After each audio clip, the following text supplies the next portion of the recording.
A distant horn echoes through the arena, announcing the next fight and pulling Spear away from the mural he has been painting inside the cave.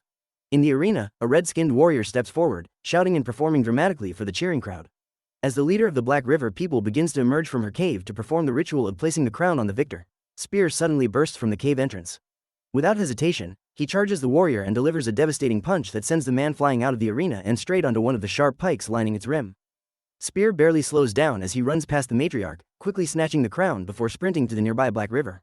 He gulps down the dark liquid immediately, then rushes back to the cave. Sliding across the floor, he tosses the crown aside, bending and denting the metal as he continues working on his mural, even kicking his legs in the air while drawing. When the matriarch arrives moments later, she is confused by Spear's strange urgency. She picks up the damaged crown and studies the painting, trying to understand what drives him to rush through his battles. The next fight proves far more difficult. Spear faces a prehistoric monk armed with a polearm topped by a carved animal head. Instead of focusing on the danger, Spear becomes distracted by the carving, imagining it as a gift or toy for Mira's daughter. Driven by that thought, he recklessly charges the monk, only to be impaled on one of the weapon's tusks. The wound bleeds, something that had not happened in a long time, reminding Spear that the power of the Black River is fading and that he is no longer invulnerable. Realizing brute force will not be enough against the monk's disciplined technique, Spear pauses and watches his opponent move through a series of calm fighting stances. The movements remind him of a monkey, sparking a sudden idea. Mimicking a wild primate, Spear beats his chest and charges unpredictably, abandoning form and fighting with raw instinct. The chaotic approach overwhelms the monk, and Spear ultimately manages to kill him.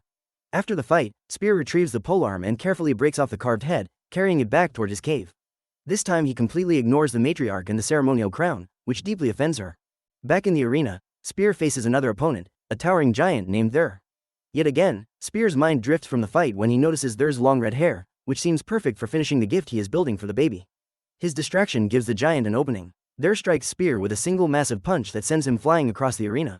Before Spear can recover, the giant closes in and pins him against the wall with his foot, crushing him into the stone. But Spear refuses to let go, grabbing Thur's foot even as the giant stomps and drags him across the ground.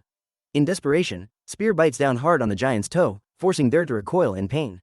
Using that moment, Spear scrambles up, grabs the giant's long hair, and swings his weight to throw the massive warrior off balance and onto his back. Spear seizes a fallen spear and drives it repeatedly down Thur's abdomen. The giant attempts to strike back but ends up punching his own stomach in the chaos. Thur manages to stand again, his body drenched in blood, ready to crush Spear once more. However, the deep wounds weaken him, his balance falters, and when he tries to roar in defiance, he instead coughs violently. Blood pours from his mouth, and moments later the giant collapses, dying from the injuries. Spear wastes no time collecting what he truly wanted, a lock of Thur's long red hair. Once again he ignores the matriarch and her rituals, returning to his cave to finish the strange little gift he has been crafting. When it is complete, he sits quietly, turning it in his hands and playing with it, as if imagining the joy it might bring to the child waiting somewhere far away.